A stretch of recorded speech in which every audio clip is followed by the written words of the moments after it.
marketing, for everybody, we're only as good as our last project. We're only as good as our last campaign. And so it means that we're constantly reinventing and rebuilding ourselves. Leading into innovation requires vulnerability. Yeah. And so to be vulnerable, we need to have trust. And so I spend a lot of time thinking about where are we going, what's the vision, and how do we build trust to get there. All right. We are here on another episode of the Growth League podcast. I'm with a special guest, Jasmine Marra, the VP of Marketing and Digital Strategy at Bromwich Sith. Welcome. Thank you for joining me. Thanks for having me, Caleb. So if it's okay with you, and I don't want to make you blush, I just want to read a few words about you and set some context for the listeners. Very recently, within the last couple of years, you were awarded top 10 most inspiring women leaders by IERA Women Leaders. And what you can find on your profile is that you're an insights-driven marketing strategist with over a decade and a half of progressive communications. Don't want to date you. That's dating me a little, Caleb. Accelerated bottom line growth in both public and private sector companies. You have extensive experience in creating customer conversations that matter through the disciplines really across the board: branding, sponsorship, community, content, digital marketing, and promotions. And Jasmine, you also have experience leading high-performing teams, which we'll dig into, in order to develop multi-channel marketing strategies that create demand, increase market share, and convert consumers into brand advocates, which is really the most important way to tie that off, right? Not just get the customers, but turn them into loyal brand advocates. So you have a tremendous amount of experience. You've been with the firm for a while now in various roles, and I imagine you've seen a lot of change and not only within the organization, but within Canada and amongst Canadians in dealing with this very real issue of insolvency, which, as I understand, is on the rise and continuing to rise throughout the year. So we'll get to that later, but I want you to take a few moments just to introduce us to yourself. Who's Jasmine, and how did you come to this role in this organization? Sure. Thanks, Caleb. That makes me sound extra fantastic. I appreciate that introduction. I am blushing a little bit. Who's Jasmine? I think, what has brought me to this place in my career is that I have a passion for understanding people. I genuinely want to know where they're coming from, whether it's in my work or in my life. I can't say I always loved networking, but once I kind of fell into realizing that other people like to talk about themselves, that makes the whole thing a lot more easy. So, yes. Curiosity, I think, has sort of led me where I am today. My spirit of entrepreneurship. So, in addition to what you see on my LinkedIn profile, I do have lots of different entrepreneurial ventures that I manage on the side. And I'm interested in finance. I'm interested in wellness, in finance. And there's a lot of parallels between those who experience difficulty and those who experience exceptional wealth. And so how we think about that has been something that really is interesting for me as I sort of embarked in this particular area. And outside of work and supporting Canadians in this way, what's one thing that you like to spend some time with? Well, I've got 3 little boys, and so they take a lot of the time. They keep me grounded, they keep me busy, they keep me physically active, and so definitely my family is something I love to spend time with. All of them. I love adventure. I love travel. I like to push the envelope of experiences, especially areas where I can't control. So my husband and I often travel with the kids to places that are have great surf break. So we love to go surfing. Good for so that's you. kind of what keeps. What's a favorite spot as it relates to surfing? Okay, favorite spot on the planet to date, and there's a lot of great spots. I have a few great spots that I love in Nicaragua, but my very favorite spot so far for surfing was in Lombok, which is in Indonesia. So not right in Bali, but outside. It's this beautiful little island, and you can actually rent a boat and get a guide to go out there and bring you out to the awesome surf break. And so if you're not a great surfer, you can hire someone to help you to get into the small and sexy waves. That's where I like to hang. Get the photo and then Well, the guys do the big ones. I like to stay in the more safe zone, but it's still really fun. Well, quick funny story on that is my wife and I lived for a number of years in Los Cabos in the Baja, and obviously lots of good breaks there. But it was my first ever time getting out and paddling it out. And, I had a friend with me to kind of show me the ropes. But what he failed to mention to me is this concept of surf break etiquette, especially amongst locals. And this was a very local spot. So I learned in a very hard way to wait my turn. And I mean, I didn't understand there were turns. It was like, it's everything I could do to get out here. Now a wave's coming. It's time to go. So anyways, you reminded me of that painful story. So, well, it's great to chat with you. And again, what we're trying to accomplish on this show is to take some of the commonly held kind of concerns or issues, or maybe topics that come up for marketing leaders where they would benefit so tremendously from different perspective or shared experiences or sort of different ways to skin a cat. So I'm going to ask you a lot about, some of these common topics, and then your unique experience in learning about them, dealing with them, and really thriving as you build a team and build a marketing function. So I'm really excited about this. I want to start with Bromwich and Smith. And if you can tell us why they exist and what problems do they solve for who, and why are they the best suited to solve those problems?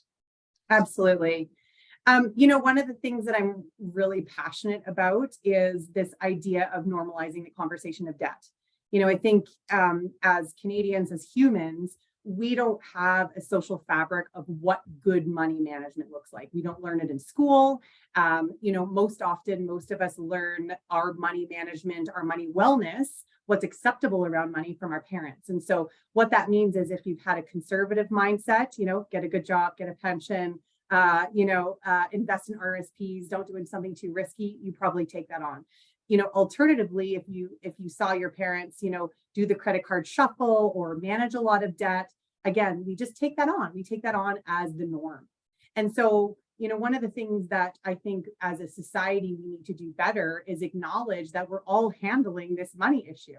It's so central to who we are. It's central to, our belief of our worth. If we have lots, we feel like we're more worthy. If we have less, what do we do?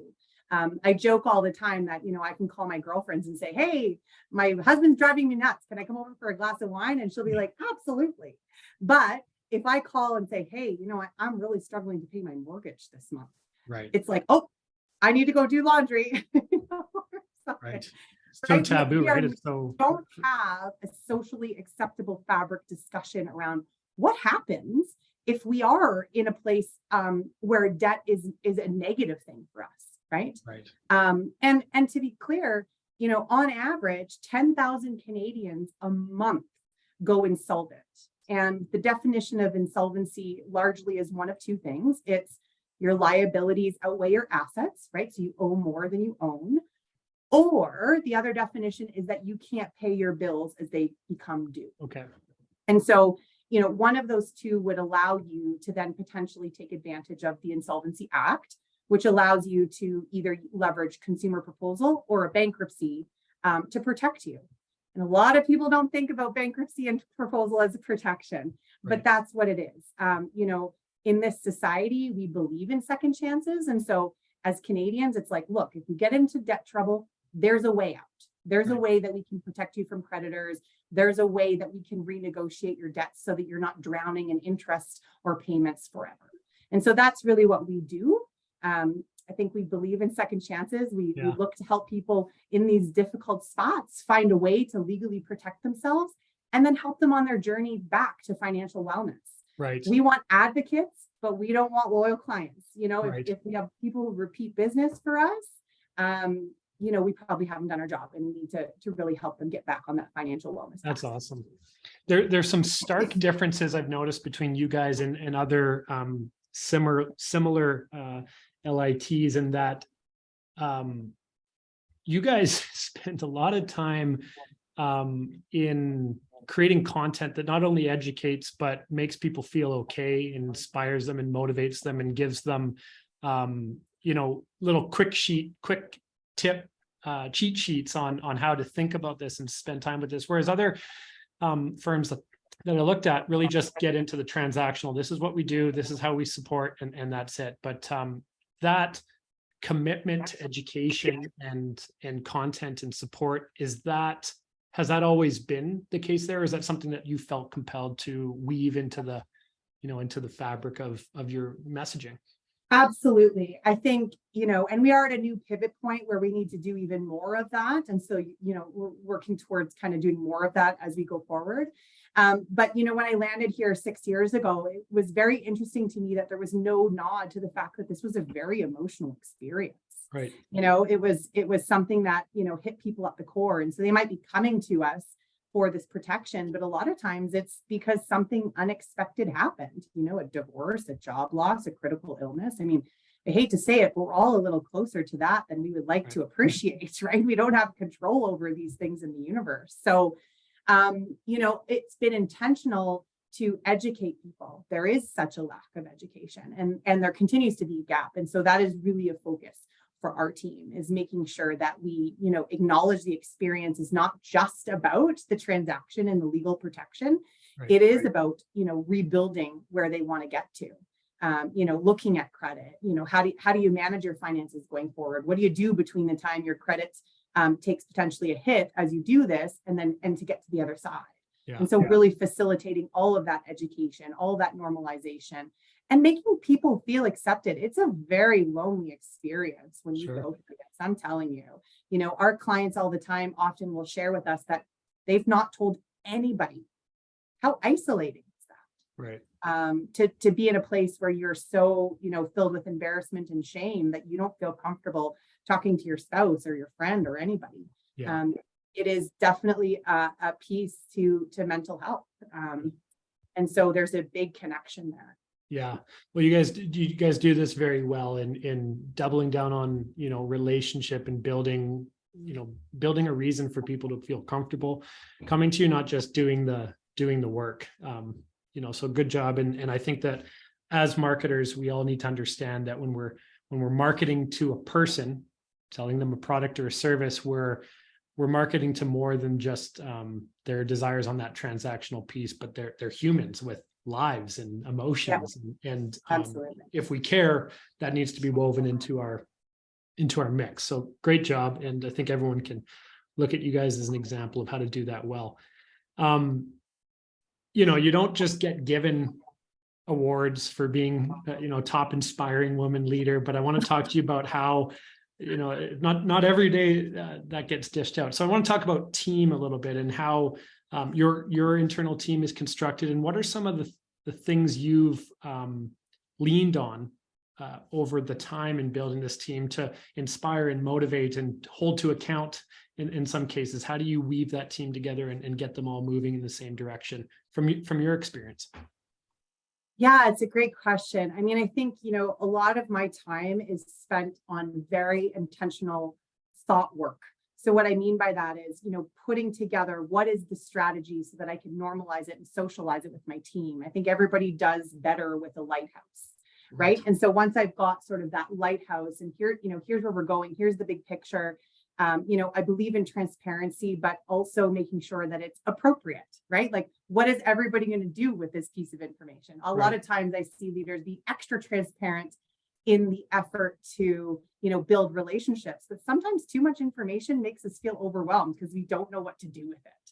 Sure. So I spend a lot of time intentionally thinking about, okay, what is the lighthouse? How do I communicate this? What does the change management look around it? And then secondly, I think I also spend a lot of time building true relationships with the people that I work with. And that's not just my internal team, it is also vendors. Right. Treating and working with vendors as an extension of my team. And so that looks like getting to know who they are. Inevitably, we're going to hit a bump. Like, I don't know what it is, but there's going to be a road bump along the way. Yeah. And I want to have a great enough relationship that I can pick up the phone and say, oh my gosh, we've hit this bump. How are we going to solve it together? Right. So it's not me directing the response. It's really leveraging, acknowledging the individual passion, the individual strengths that everybody brings to the table. Right. And surrounding myself with the people that, have the answers and being in a good relationship so that we can, really be rowing in the same direction and Right. building on the trust. Marketing, for everybody, we're only as good as our last project. We're only as good as our last campaign. And so it means that we're constantly reinventing and rebuilding ourselves. Leading into innovation requires vulnerability. Yeah. And so to be vulnerable, we need to have trust. And so I spend a lot of time thinking about where are we going, what's the vision, and how do we build trust to get there. And then I would say the third pillar is individuality, just acknowledging that everybody operates different. Yeah. Everybody shows up at work for a reason. And it's, as much as you might think it's a paycheck, it's not a paycheck. Right. That's table stakes, right? Yeah. So what gets you excited? And so I spend a lot of time making sure I understand that about all of my team and all of my vendors, so that when push comes to shove, I know what gets them excited. I know we have trust, and I know we're all going in the same direction. Wow. You teed that up by talking about the lighthouse. So I love how, leaning into people's individual strengths and their personalities and the way they would approach a problem to get the thing done. But none of that's possible, of course, unless you've defined the lighthouse or the vision where you're going. How does that typically look for you guys in terms of, you have your internal team, your vendors, and you have a strategic priority that gets communicated down? Do you wrap it in a story? Do you bring everyone together in an all hands and kind of communicate the high level 10,000 foot view of this? Or maybe pull us into what that lighthouse storytelling looks like before everyone breaks out. And yeah, I think it starts with making sure everybody's at the table to build what's the vision. I've acknowledged over time that sometimes, when organizations send out visions and strategies, it's like, okay, I'm a recipient of something, right, versus being, a builder of the ship. When you build the ship together, you feel more excited about it when it's ready to set sail, right? Sure. It's not just, oh, we have a new ship. Yeah. So it is very sort of intentional. And so when we look at our annual planning process, I do build in checkpoints for, okay, we're going to get a strategic consultant. Here's the dates. Okay, here's what we're going to engage our management team. Here's the dates. We're going to engage our vendor management. Here's the dates. And so the outcome of all of that sort of, taking the time to bring along everybody in the journey, not just for the journey's sake, but really truly to make the idea better, whatever that is. It generally means that by the time I'm sharing out, here's the vision, everybody knows exactly, and not only exactly what it is, but they've drank the Kool-Aid, so to speak, already, because they've been alongside me building the ship. They have a stake in the game. Right. Right. And so I, our team, our executive, our CEO will often have a big vision, but to get everybody there, it takes very thoughtful time. It takes engagement. And so that is, a little bit about sort of the process to get there. Yeah. As far as rollout goes, I mean, we are doing all of those things, right? Once it comes to life, it is all of the, sticky notes and celebrations and, creating literally a brand for whatever we're trying to go internally. So we're doing it internally as well. So it's all of those things. But to get to that point where, those things matter, there needs to be stakeholder engagement. There needs to be employee engagement. There needs to be that thoughtful approach to planning. Yeah. Your world view on this and the way you put these processes together and structure teams, did that come about organically, or did you have a unique opportunity in your past to see, what it should look like, or how did that come to be? I think I've been really lucky. Early in my career, I know we're talking about Bromwich and Smith, but very early in my career, I worked on the agency side. And I probably had a much bigger role than I should have been probably given at that time. But the good thing was that, it led me this sort of, baptism by fire, if you will, in leadership and management. And so, I think I was in my mid-20s and I had, 10,000 contractors and a team of 20 people. I mean, talk about learning leadership very quickly. And trust me, I made mistakes along the way. And then the other thing is, I have both been part of a good team and a good leader and a good vision, and a not so great leader and not so great vision. Sure. So, it's putting all of those things together to say, what do I want my team to feel like? What do I want my everyday to feel like? What do I want my team to feel like? I think at the end of the day, everybody wants to feel purpose driven. Yeah, I totally. Whatever that is for them. And so if you can harness that and really understand what that looks like, then you can go ahead and build. And, I've been part of teams that do everything in-house for marketing. Yeah. And I've been part of teams like Bromwich and Smith where we leverage a lot of vendor relationships. Right. And so, being thoughtful about that. But what I've realized is the process is the same regardless of whether you're building in-house or you're leveraging external support and expertise. Yeah. I'm going to go to that topic, but before then, I want to ask you a little bit about the concept of baptism by fire for junior level and mid-level, or maybe entry-level marketers. I think marketing is a function, typically, not all the time, where scope creep can be a lot for people. And it's kind of like, well, just throw John at this or throw Sarah at this and she can handle it all. So there's a lot of times where baptism by fire is very real for some young marketers. Leaning on your experience, how would you counsel these young marketers in terms of if they find themselves in that position or they're just about to, what does that look like? Yeah, I think I have two thoughts on. Sorry, Mom. I'd say I have two thoughts on that, and I think there may be a little bit of posing, but I want to get them both out there. So, right.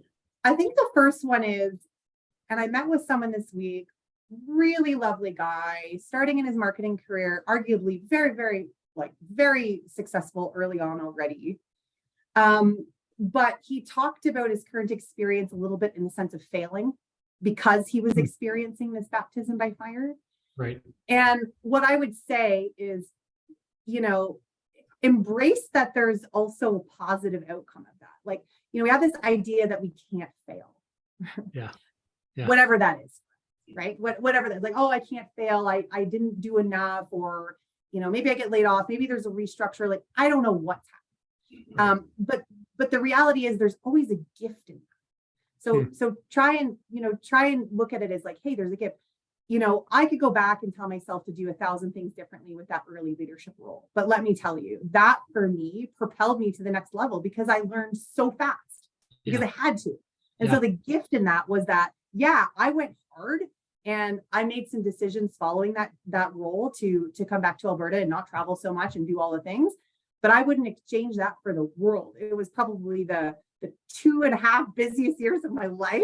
Yeah. And I crammed probably 10 years of leadership experience in 2. Yeah. So, that was my gift in that. If I could go back and tell myself anything, it would be embrace that experience, see the good, but also figure out your boundaries. Know what you're good at. Know what know where your lane is. And I think that is what I've learned as a leader over time is that as a VP, I don't need to be good at everything. Right? What I need to be able to do is find that lighthouse and then build an amazing team, whether it's vendor or internal around me, who has extra, focus or specialties that augment what I can bring to the table. Right. I don't want more of me, right? Yeah. I need more of other things that they can bring to the table.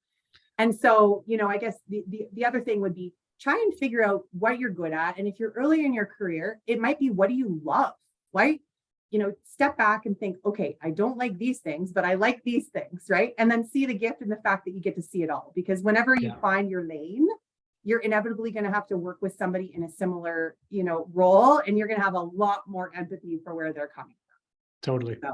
Yeah, I like that perspective. It's, it's such a unique, as you said, a gift to be given an opportunity of constraint, because constraint is where growth happens and where, the pillars of more professional career start to cement themselves. And if you're dodging constraint all the time, then you don't get to receive that gift, I guess, Well, that's exactly it. And, if you're comfortable, you're not growing.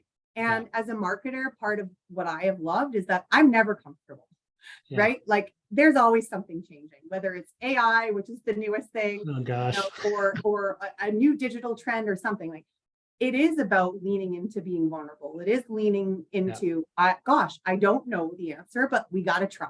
Yeah. And so, you have to have a level of risk tolerance, a level of ability to be vulnerable. Right. And then the last thing I would suggest is that going into my career as a marketer, I thought marketing and sales were different. Yeah. Yeah. And it's like, okay, well, yeah, there is some differences, but let me tell you, if you can't sell anything, Right. you're not doing your job as a marketer. Yeah. Why would any entrepreneur, any organization put funds into anything related to marketing if you can't sell their stuff? Yeah, that's And right. so, I sort of started my career thinking they were separate, and then, as time went on, realized nope, they've got to be, hand in glove. Yeah. Well, totally. And you come across as very T-shaped, buzzword T-shaped marketer in terms of reverse engineering these marketing systems from a bottom line growth lever or indicator, right? And so with you guys, and I'm glad you brought up that topic, because I'm a big believer in narrowing the gap between these two functions and making them intertwined. How do you guys integrate from a sales and marketing standpoint? How does the activity you do just naturally flow into an ideal sales conversation? Yeah, it's a great question. And, being fully transparent, whether it's this organization or others, I've seen oscillations between marketing and sales being separate. I've had them under one roof. I did marketing and sales together here. But ultimately, regardless of where they're structured, because, there's pros and cons to each, we have mutual key performance indicators. Okay. So, things like we're both responsible for revenue. We're both responsible for return on ad spend. So as an example, I can spend money, bring in a certain type of lead, but return on ad spend is largely hinged on how much do we sell, right? And so there's very clear lines of integrated hand in glove responsibility where we need to work actively together. And, we build in communication checkpoints, both on our mapping, whether it's data, revenue targets, KPIs, but also just communication, working actively together on the strategy. We have a couple of upcoming, pivots, if you will, where, we have to work together. It's not just marketing doing it or sales. It has to be a hand in glove because they are so connected. Shared KPIs, like what a simple solution. Very simple. That's totally it. That's totally it, right? And I think it all starts. Go ahead. KPIs drive behavior, right. And so if I know that I'm accountable to my board and my investors and my CEO and my boss for this number, I don't get to say, well, it doesn't work because sales didn't do their job, and vice versa for marketing. So great. Tell me a little bit about the feedback loop or the ways that your team communicates or demonstrates value to other departments or C-suite that aren't as intimately involved in the day-to-day of that function. Is there a rhythm that you guys apply, or how does that happen? Because that can be a challenge with a lot of groups, right? It's like we're always feeling like we got to defend this and defend that and ask for budget. Is there a good setup there, or how does that work? Yeah, I think, we're always finding our feet in what that should be. I'll give you a very specific example of what we're working on right now. So one of the areas is client satisfaction. And so that's one that typically can be assigned to marketing, quote unquote, right, but ultimately lives everywhere. We all have a responsibility, from, the sales process to the operations to being a client to discharge. For us, our client journey is 5 years in some cases. And so, most recently, marketing does share out monthly. We're going to probably move to quarterly share of these client satisfaction results. We'll spend time extracting insights and providing recommendations to our joint management team. And so those are shared at our monthly management meeting. So all managers at all levels are part of that. In terms of engagement and responsibility, we have recently put back to the JMT to say, hey, can you guys come up in your departments to say, what are new questions we should be thinking about? How do we know we're successful in moving the needle in our client experience? How do we know we're making this better? And so it's a combination of sharing ideas, but then also asking for input. Right. And then in addition to that, we do share it and will share it company-wide as well. Right. And so everybody's on high alert. This is important to us. Right. And then it shows up in our strategic plan, shows up in our pillars, it shows up in our KPIs, right? And so we're all rowing in that same direction. That's just an example. of something that, you know, marketing probably holds the flag for, but we're, you know, cross-departmentally trying to push accountability. Yeah, that's good. It goes back to your point about when people have their thumbprints on something, they'll support it more. And when it's tied into what their mandate is, it's supported a lot more often. I have a question for you about, you know, marketing functions or systems are meant to, you know, basically get people to buy, get them to buy more often and get them to buy higher ticket. Now, in your case, buying more often as an individual consumer is not likely going to happen. You're probably going to go through insolvency once, hopefully not twice. So advocacy, the end of the customer value journey, is critical for you guys. How does the marketing system currently support that business logic? And that, you know, you may have supported me with my emotional insolvency issue, but how am I then equipped to be part of the marketing army for the firm going forward? And how do you guys initiate that? Yeah, it's a great question. You know, we are currently working on a friends and family program, but beyond that, where I want to frame this is, you know, the psychology behind someone, you know, sharing their experience or not. If I have a good experience, pick a product, pick a service, no, good experience, I may or may not share that because that was my expectation.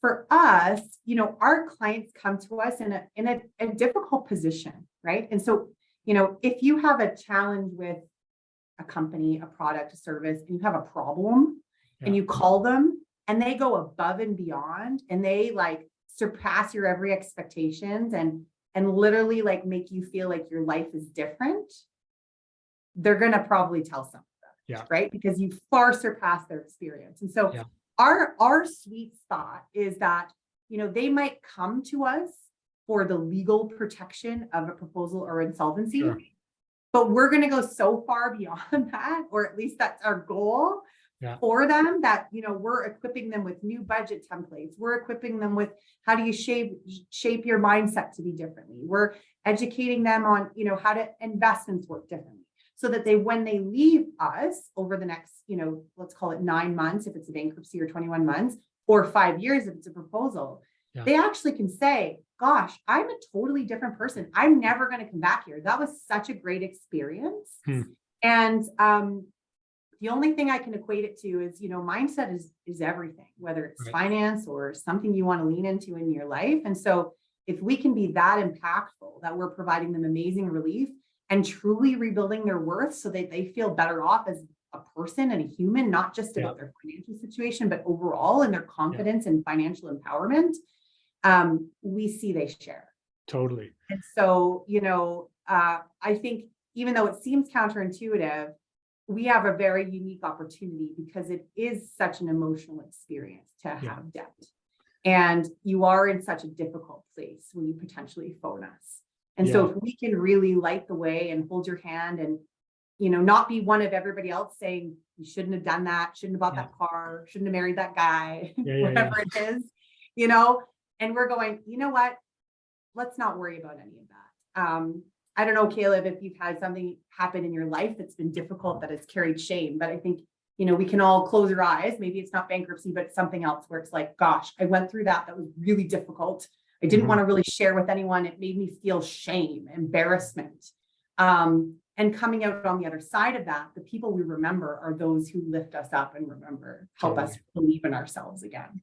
Do you have any sort of, how do you say it? After you've completed an engagement with a client, do you have any ways of kind of staying in touch with them or in a, you know, non-intrusive way, but equipping them to be the hero for somebody else? Because as it relates to this nature of work, I'm going to listen to my friend who's gone through that shared experience more than. So how does that look in terms of extending the relationship beyond? Yeah, you know, it's actually one of the things we're working on building more on right now. So we don't have a great program in place right now. But one of the things that really dawned on me, even this past weekend, I was at a market and it just so happened the gal behind me was her dad was having difficulty with finances. So of course, all this stuff comes flowing out. And then the gal next to us said, oh, I went through that proposal. but what was really interesting about it was to see the relief on this potential client's face, to hear that somebody else had been through it. And so what we're really thinking about now is how do we develop a community? It's almost like a mapping experience or a matching experience where you can actually talk to someone, like a real person who's been through the whole experience, to see that, oftentimes it feels scarier than it really is. And so we are working on, how do we nurture that community? How do we build that mapping with our clients so that they can extend, become advocates? There are some clients who, they're not interested in sharing, and that's okay. But there are some that are like, this has been life-changing for me. I want to tell the world. And so how do we harness that and help build relief for people who are looking down that barrel of having to, address their debt in this way? So there's that. And then also sort of the friends and family referral piece. I mean, we are the average of the 5 people we hang out. So it's likely they might know someone else that might need some support. So there's that as well. You told me once on a previous quick chat, you told me this, you're oftentimes thinking about short-term conversion opportunities versus long-term brand plans. So when you're allocating this budget, are you kind of looking at it as a diversified financial portfolio, if you will, with some eggs? So for this organization specifically, we do have a board of directors. We do have an expectation in terms of return on investment, if you will. And so one of the things, once I get the allocated budget, that I have done is really think about, what are our higher funnel tactics? So, what are our branding? What is our air cover, public relations, anything that falls into that sort of upper funnel, if you will? And then what are our lower funnel tactics? And so our team, our investors, our board, all feel very comfortable if they can visibly see, okay, Jasmine, if you get X number of leads, if you will, lead gen on the lower funnel side, whether it's through Google Ads or Facebook or whatever it is that we're running, I just need to know that you're going to actually hit this number of leads for us, which would then be this, this level of conversion. On the other hand, I also want a commitment from them on what are you willing to invest for future growth, defend, right? So I can't just do lower funnel lead gen forever and ever and ever and expect to grow. That's not going to move your market share. And so, working with them to go, okay, of that allocated budget, what is your comfort level in this area? And what is allowed me to do is be very, very clear, prescriptive at the lower funnel, show and demonstrate return on ad spend, have a level of predictability, if you will, in how we're going to grow. But at the same time, starting to build that integrated marketing and having a little bit more freedom to say, okay, we're all agreeing this is an investment. Right. So, and then I think, getting that understanding and buy-in and, again, shared decision-making around investment versus, quick win. I think that's critical. Where, as a leader, as a marketing professional, you seem to be like on a lifelong journey of growth. What do you want to improve in? Like, what is between you and me and everyone else listening? And everybody else on the podcast. I have done recently in the last couple of years a lot more media. And I only bring it up because, when you lean into media on behalf of your organization, it's probably the only place where you don't necessarily have the cloak of the company. It is you. You are leaning into who you are. Yes, they see you're speaking on behalf of somebody, but ultimately, if you mess up, it's usually on you and your own personal brand. And so I think, leaning into that a little bit more. I am very entrepreneurial. So, I've got lots of different things going on. And so leaning into some of those a little bit more, taking some more risk, maybe in the marketing realm, I don't know that there's like a next level I can get to. I'm not sure I have the passion to get to CEO. So it might be, starting to do something on my own or something like that over time. That's probably the 2 areas is leaning in. I think it is a new experience when you just take the risk. It's you take the risk and go, wow, okay, I'm at a place where I know I can do this for other people. And now it's can I do it for me? And I'm sure you understand that, given that Totally. hook and ladder, right? So, Yeah. same idea. It's like, it is a completely different experience when you don't have that. Well, you're a natural at it, so I don't know if in terms of leaning in and showcasing your brand and how it intertwines with the group. What's one big challenge that faces your marketing team right now? And then on the other side of that, what's one thing that you kind of want to brag a little bit about? Maybe it's a person or a campaign you just did. So what's on the marketing team's mind right now is we got to get this figured out. Oh gosh, there is so much. I think definitely client experience. So, I want to bring that to the next level, whether it's the experience they have when they call in, or the, truly leaving and recognizing, wow, I have totally changed who I am, and I will never go back there. And that's a gift at any stage, but especially around finances and how we manage it. Yeah. So I think that's a big nut we're trying to crack.